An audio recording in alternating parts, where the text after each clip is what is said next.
한 주 잘 보내셨습니까? 오늘은 논문 작성법에 대해서 이야기를 하겠습니다. 전체적인 주제가 논문 쓰기에 관한 것인데 어떤 논문들이 있고 그리고 그것이 임팩트 팩터, 우리가 이야기하는 그것이 무엇이고 인용지수라는 것이 무엇이고 그리고 어떠한 SCI나 스코프스나 이런 것들이 가진 의미가 무엇인지에 대해서 전체적인 논문을 보고 논문의 질적 관리가 어떻게 되고 있는지를 세간의 기준에 따라서 판단하는 법에 대해서 배웠습니다. 이제는 본격적으로 논문을 쓸 때 여러분들이 어떻게 쓰는지를 한번 생각해 보겠습니다. 예전에 여러분들은 학위 논문 써봤을 건데 사실 그 학위 논문은 팀으로 하기 때문에 전체적인 흐름을 제대로 파악하기가 어려웠을 겁니다. 그래서 이번 시간에 논문 쓰는 거에 대해서 다시 한번 생각해 보시고 방법을 알아두시기 바랍니다. 논문을 쓰기 위해서는 무엇보다 일단 주제가 정해져야 됩니다. 이것이 참 힘든 일입니다. 논문 쓸 때 여러분들 대부분 논문 지도 받을 때 어떻게 해야 되지? 라고 이렇게 조별로 이야기를 해봐도 그 주제 잡아오기가 참 어려웠을 겁니다. 그래서 저 같은 경우에는 아이들이 논문 주제에 대해서 이야기를 하다가 많이 막히면 제가 생각했던 주제를 하나씩 던져주고 이것 중에도 택할 수 있다라고 하면 그 주제를 보통 많이 택했거든요. 그래서 그 주제를 어떻게 잡아야 되는지에 대해서 이야기를 해보고요. 그리고 자료 수집 정리해서 어떻게 논문에 대해서 주제를 정했으면 그 백그라운드에 이런 것들이 필요하고 지금 요거가 어디까지 우리가 연구해서 알고 있고 어디가 부족한지 이러한 데이터들을 모아야 됩니다. 그러기 위해서는 검색을 잘해야 되는데 학생들이 많이 놓치는 게 검색을 많이 잘 못합니다. 이제까지 여러분들은 네이버에 상당히 많이 의존하고 있어가지고 네이버나 구글 정도 수준에서만 검색을 하는데 네이버는 잘 모르겠고 구글은 그래도 학술 검색으로 들어가면 좀 신뢰할 수 있긴 한데 나머지 부분들에서 검색을 못해요. 리스포유 정도 수준에서 검색을 하긴 하는데 학술 연구 정보 서비스인데 그것 말고도 검색하는 채널들을 제가 가르쳐 주는 곳만 해도 충분히 검색할 수 있습니다. 그리고 해외에서 어떻게 검색하는지 가장 좋은 방법은 무엇인지도 이야기를 하겠고요. 실험 방법은 뺐습니다. 실험 방법들은 너무 그 논문의 주제에 따라서 달라지고 앞서도 이러한 것들에 대해서 이야기를 했기 때문에 그리고 나서 이제 논문을 어떻게 쓰는지에 대한 것과 그리고 그것을 검토하고 수정하는 과정에 대해서 설명을 하겠습니다. 가장 우선적으로 주제에 대한 주제 설정에 대해서 이야기를 하겠습니다. 주제를 잡는 것이 평소에 관심 있었던 분야나 문제를 주제를 잡는 것이 가장 좋습니다. 하지만 대부분의 학생들이 평소에 관심 있었던 분야는 처음 논문을 쓰는 경우에는 물리치료에 관련되어 있거나 그 분야가 잘 없죠. 그리고 관심이 있다라고 해도 그 백그라운드에 대해서 없기 때문에 관심 있었던 분야가 있으면 좋겠지만 그게 없다라고 하면 이제 수업을 통해서 전공 수업이나 세미나 학술단체들을 통해서 아이디어를 획득하는 것이 좋습니다. 학술대회 같은 것은 여러분들이 접할 기회가 별로 없었다라고 하면 수업이나 이런 데에서 요즘 이런 분야에 측만증 관련 분야에 아니면은 이런 어떤 분야, 근막, 두통 이런 쪽에 관심이 있다라고 하면 그쪽에 관심을 있다가 여기에서 나 이거 한번 봐야지라고 할 수 있고요. 대부분 세 번째 방법에서 가장 많이 연구 주제를 설정하게 됩니다. 관심 있던 학술지나 저자 등의 최신 소식을 통해서 적절한 아이디어를 얻게 됩니다. 논문 써야지라고 생각을 했는데 어떻게 써야 될지 모르겠는 거예요. 그러면은 그냥 그 논문 학회지나 이런 거 들어가 가지고 어떤 거 쓰고 있다라고 해서 그거를 봅니다. 그런 다음에 요거를 보면 거기에 이 사람들이 서론에 있어 가지고 무엇은 있고 어디까지는 안 되고 이런 정도를 그대로 자기가 가져온 다음에 문제 제기하는 부분이나 아니면은 이 사람이 연구했던 사람이 마지막에 제한점 이렇게 해서 이런 거는 못했습니다라고 하는 그런 부분에서 의견을 얻어오기도 하고 책 같은 거 쓰는데 그 근막 분야에 선구주자 이런 분들이 있다면 그분이 최신 서적을 냈을 때 이런 부분에 관심을 가지고 있으면 그 분야를 그대로 타고 들어가 가지고 연구를 해봐도 좋은 주제를 얻어올 수가 있습니다. 그리고 과거 논문을 읽고 의아했던 부분에 대해서 다른 관점으로 접근할 수도 있습니다. 다만 주제를 설정할 때 유의해야 할 사항이 있습니다. 이러한 것들은 여러분들이 좀 피할 수 있어야지 논문을 쓸 때 미궁으로 빠지는 것을 막아낼 수가 있습니다. 첫 번째, 논문의 결과가 해당 분야에 기여할 수 있는 것인가? 정보가 나온다라고 해서 무조건 다 이것이 유용한 정보는 아닙니다. 까마귀 날짜 배 떨어지는 것처럼 서로 연관성 없는 것을 이렇게 가져 나온다라고 하면 고찰을 쓰기가 힘듭니다. 고찰은 논문의 꽃이라고 이야기하거든요.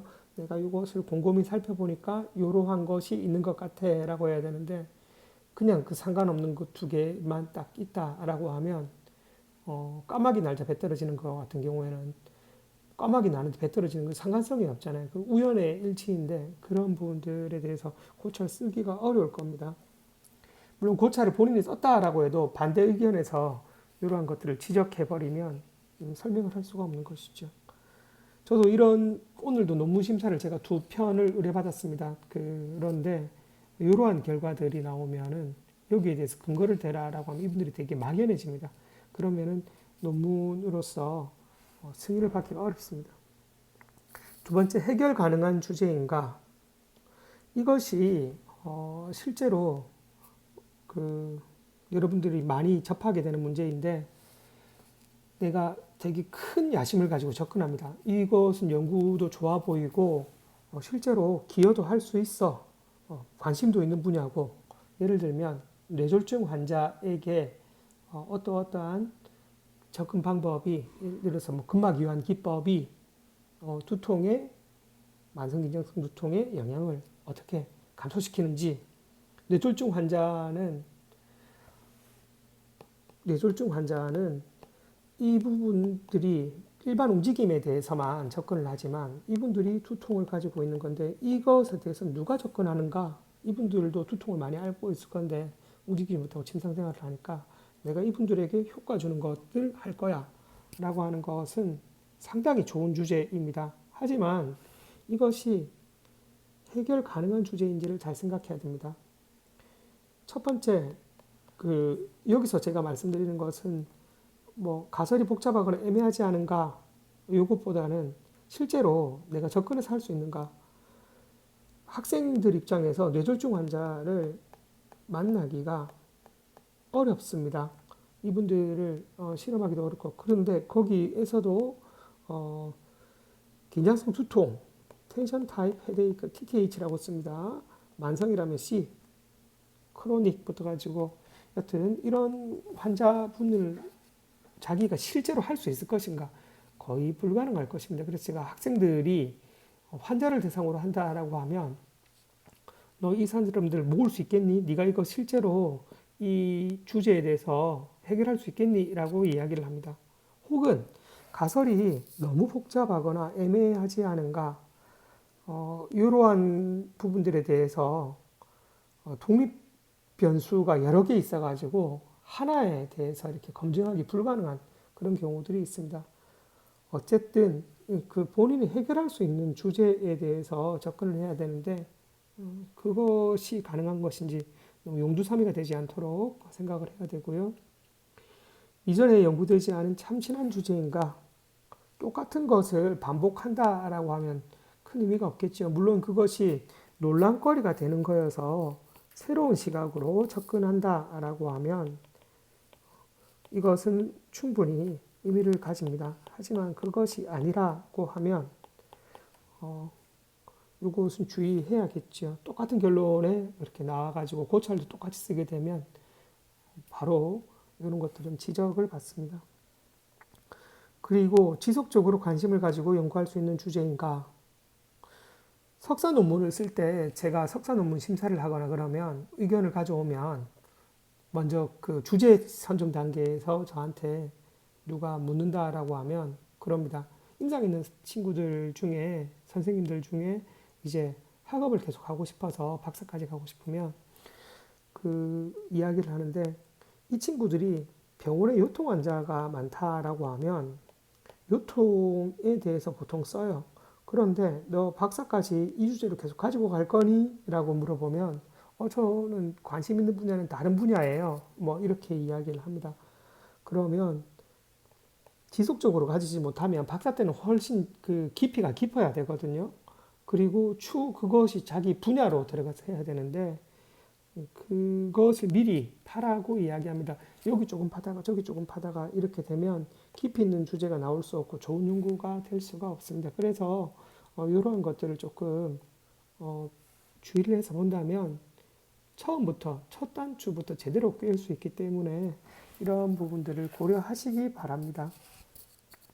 그런데 사실 우리나라 연구 문화라는 것이 양적으로 평가가 상당히 많이 되어 있었기 때문에 뭐 그게 잘못되었다라는 것이 아니라 이제까지 평가할 수 있는 기준이 없다 보니까 정량적으로 평가하는 것이 너무 좀 이렇게 그것이 기준화되어 있어서 짧은 시간에 많은 것을 써내려고 하면 또 뭐 이것을 알면서도 어쩔 수 없는 그런 선택을 하기도 합니다. 하지만 이러한 것들이 지속적으로 바뀌고 있으니 여러분들이 이것에 관심을 두고 하면 정말로 좋은 연구들을 받을 수 있을 겁니다.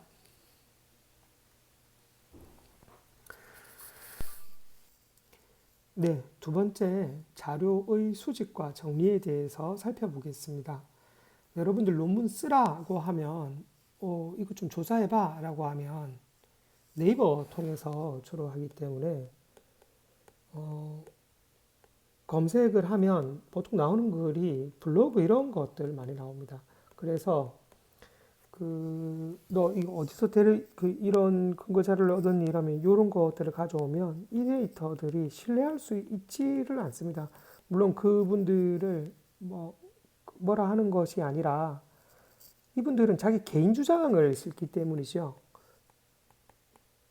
블로그라는 것이 일기 형태에 이렇게 그리기 때문에 본인들이 뭐 공부해서 이렇게 했다라고 해도 정확한 레퍼런스를 가지고 있지 않습니다.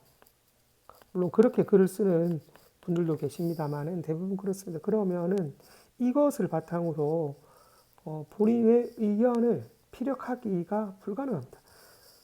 그래서 여기 있는 것들을 검색하면 여러분들이 상당히 좋은 신뢰할 수 있는 자료를 얻을 수가 있습니다.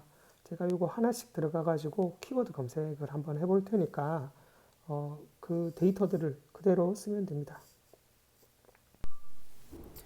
네, 아까 국내 자료 수집 방법에 소개했던 국회 도서관에 들어왔습니다. 여기서 검색해도 상당히 많은 정보들을 볼 수 있습니다. 국회 도서관이 우리나라에서 가장 큰 도서관이고 정보를 많이 가지고 있거든요. 물리치료 관련해서 한번 검색해 보겠습니다. 무엇을 검색해 볼까요? 긴장성 두통.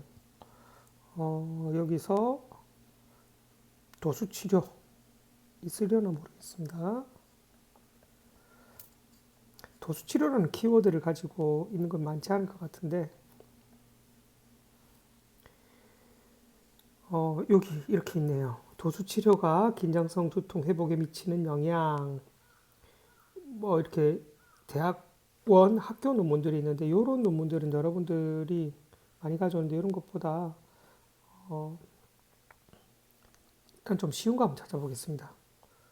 요통 테이핑 보통 학위 논문 가져오는 것보다 일반 그냥 논문 가져오는 것이 훨씬 쓰기 좋거든요. 테이핑 적용법이 따른 테이핑 적용 방법에 따라서 운전기사의 요통과 근력 유연성 이런 거 받고 이러한 그 협회 내용들이 40개가 검색이 됩니다. 이런 식으로 논문들을 볼 수가 있습니다.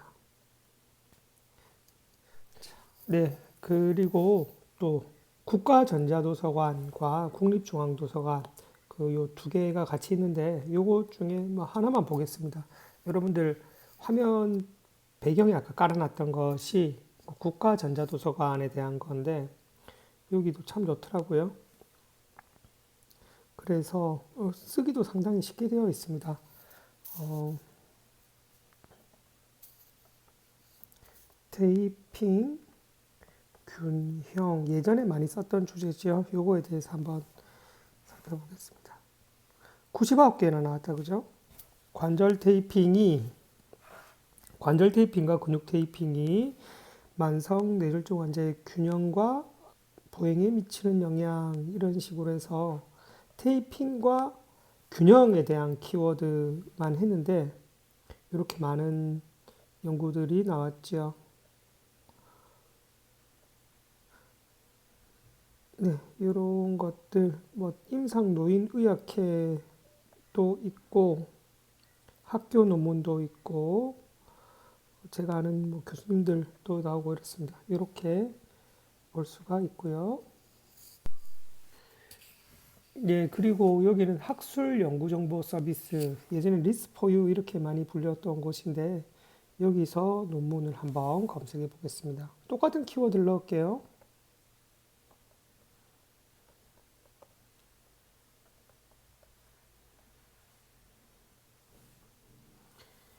예, 169개가 나왔고 그중에서 학위 논문이 20개, 학술 논문이 이렇게 분리되어 있는 단행본도 있고 책을 빼고 나면 49개 책 포함해서 이렇고 리스포유를 제가 요거는 최근엔 검색 안 해봤는데 학위 논문과 학술 논문 이렇게 구분되어 있어서 쓰기도 좋네요. 예전에는 거의 학술 논문, 학위 논문 위주로 있어가지고 요 검색을 쓰긴 편한데 데이터도 이렇게 무료로 받을 수 있어가지고 그랬는데 그렇습니다. 그 여러분들 받을 수 있는 것은 여기 무료 되어 있는 거 있죠. 유료 있는 거 있는데 지금 요런 거 보고 싶은데 이런 것 논문들이 보려면은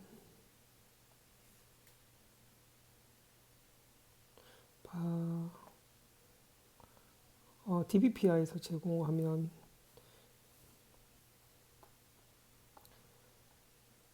예, 다 보이지는 않네요. 요런 것들 조금 보고 싶은데 보려면은 요 금액을 내고 이용해야 됩니다. 그래서 어,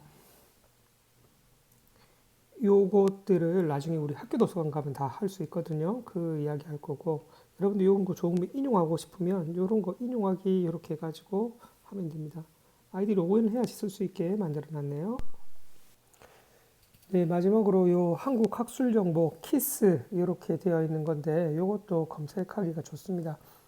요즘은 모바일 환경으로 잘 구축해 놓았네요. 이렇게 바로 키워드 하면 되는데 요통, 핑 이런 식으로 하면 여기 있는 것들은 여기는 학회지 위주로 이렇게 되어 있으니까 쓰기가 좋습니다. 요거나 아니면 키워드를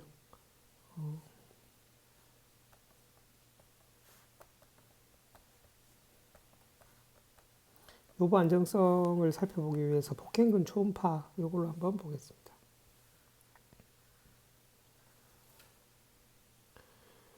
초음파 영상에서 뭐 복행근 근육 추출이라든지 만성 요통 환자에서 PNF를 이용한 요보 안정화 운동이 요보 안정화 운동을 PNF 기법을 통해서 했더니 두께 이렇게 보는 것들 뭐 이런 것들이 자료가 있네요. 두 번째로 국외 자료 수집 방법에 대해서 보겠습니다. 사실 논문을 쓰려면은 외국 그 사이트를 볼 수 있어야지 실제로 많은 정보들을 얻을 수가 있습니다. 왜 그러느냐 하면 일단 우리나라 하나의 데이터를 보는 것보다 세계에서 많은 사람들이 외국 뭐 영어를 쓴다고 꼭 미국이나 영국인만은 아니잖아요, 그죠? 세계 모든 사람들의 데이터를 쓰는 것이 가장 양이 많아서 그런 것도 있고 두 번째 잘된 논문들은 국내에 출판하기보다는 해외에 출판하고 싶어 합니다. 그래서 여기에 있으면 상당히 많은 자료를 볼 수 있습니다. 아까 제가 복행근과 초음파, 울트라사운드 이렇게 키워드 넣었더니 5개 정도 나왔는데 앞서 설명했던 곳은 제가 어디를 검색해도 결과 수가 비슷하게 나왔을 겁니다. 그런데 여기를 검색해 보면 얼마나 많은 것들이 있을지를 보겠고요. 펀메드, 사이언스 다이렉트, 구글 스칼라 이렇게 볼 수 있는데 그것 외에도 검색할 수 있는 것들이 많습니다. 하지만 이것만 알아도 논문 쓰는데 전혀 부족함이 없습니다. 그래서 여기 펀메드 있고요. 여기 사이언스 다이렉트라고 해서 엘스비어에서 그때 스코프스를 만들어내는 그 요 엘스비어에서 있는 것들 보겠습니다.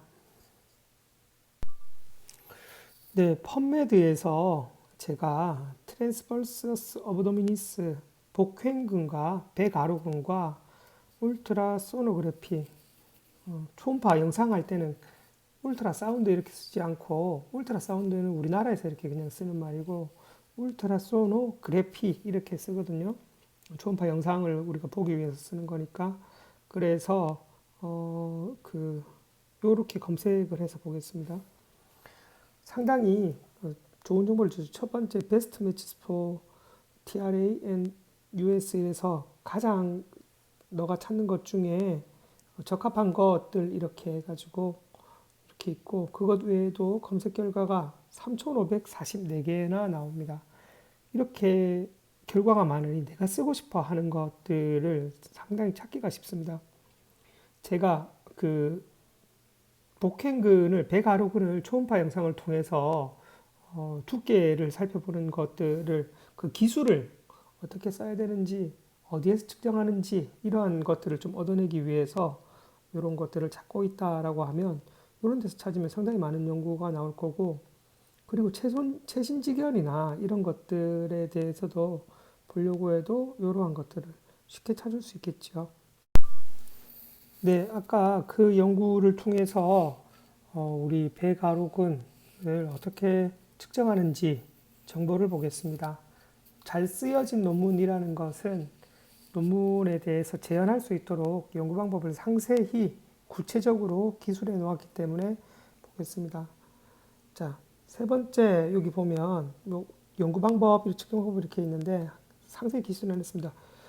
그 배 쪽에 있는 초음파 근육을 측정하는 방법에서 읽어보시면 있는데 이렇게 편안하게 누워서 배 세 가지 근육들 TRA, IO, EO 이렇게 해가지고 측정했다라고 이렇게 이야기를 하죠. 그래서 어떤 리니어 프로브라고 일자의 초음파 프로브 요 측정 단자가 일자로 된 리니어가 있고 컨벡스도 되어 있는 게 있습니다. 볼록한 것과 일자가 있는데 볼록한 것은 깊이 있는 영상을 보기 좋고 일자로 되어 있는 것은 얕게 있는 것을 보기 좋습니다. 대신 얕게 있는 것을 선명하게 보여주기 때문에 그렇습니다. 그래서 요거를 이렇게 측정을 했는데 프로브가 어디에 두느냐 제가 펜으로 이거 끄는데 빛이 안 나왔어요. 프로브는 12번째 갈비뼈와 AS 사이에 위치시켰다. 그래서 부드럽게 됐다. 세게 꾹 누르면은 근육이 눌러줄 수 있기 때문에 부드럽게 접촉했다. 이렇게 해서 이 위치되면 세 가지 근육들을 잘 볼 수 있고 TRA 머슬의 그 룸바 파샤가 이렇게 앵커 포인트라고 해서 배에 스타트를 내는 것처럼 이렇게 캐치아이라고도 표현하는데 만나는 부분이 있습니다. 그래서 그 부분에서 안쪽으로 2cm 부분에서 측정을 했다라고 명확하게 표시를 하고 있지요.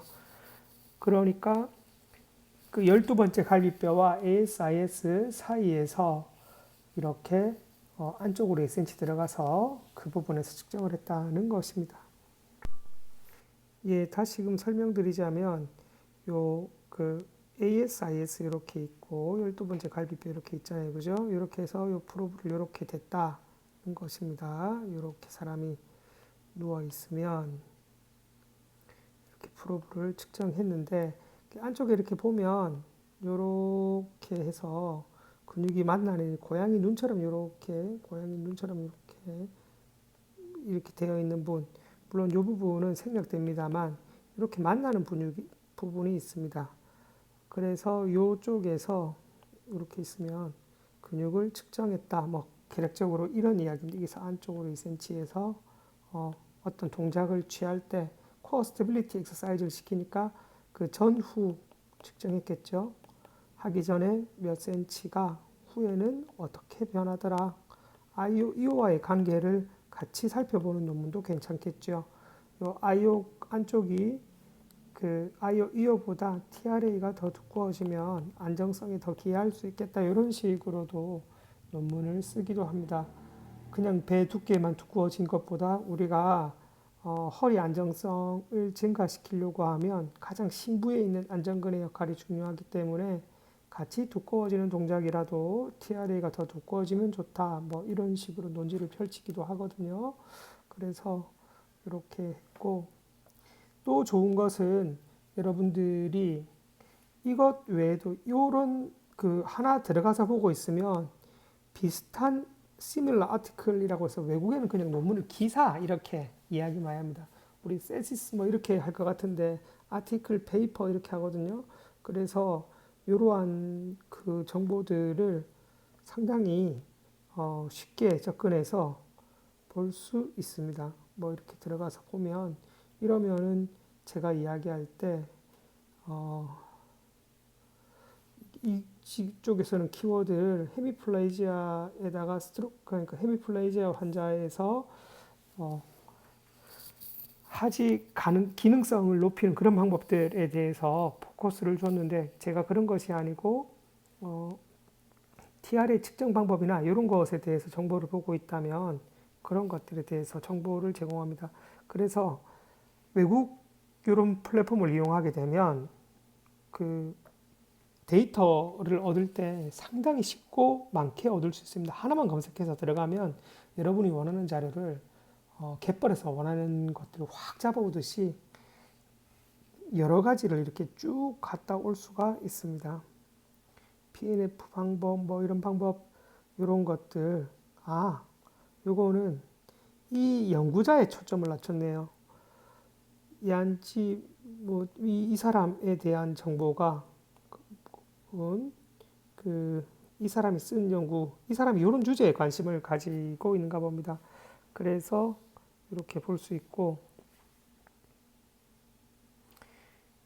아니면 이 주제로 다시 들어가서 이렇게 찾아도 여러분들이 원하는 데이터, 펀메드 이런 거 하나만 쓸 수 있어도 데이터를 상당히 많이 볼 수가 있습니다. 하지만 단점이 뭐냐면 그 프리아티클 되어 있는 것은 괜찮은데 그렇지 않은 경우에는 데이터, 풀 데이터를 받기가 어렵습니다. 그래서 세부적인 그 디테일함, 어떻게 했지를 얻고 싶으면 그런 것들이 어렵습니다. 이렇게 예를 들어서 제가 옥스포드 링크로 들어가면 이 데이터를 프리로 주지 않을 겁니다. 예, 피지컬 세라피로 들어갔네요. 그러면 보통 이렇게 앱스트랙을 제공하고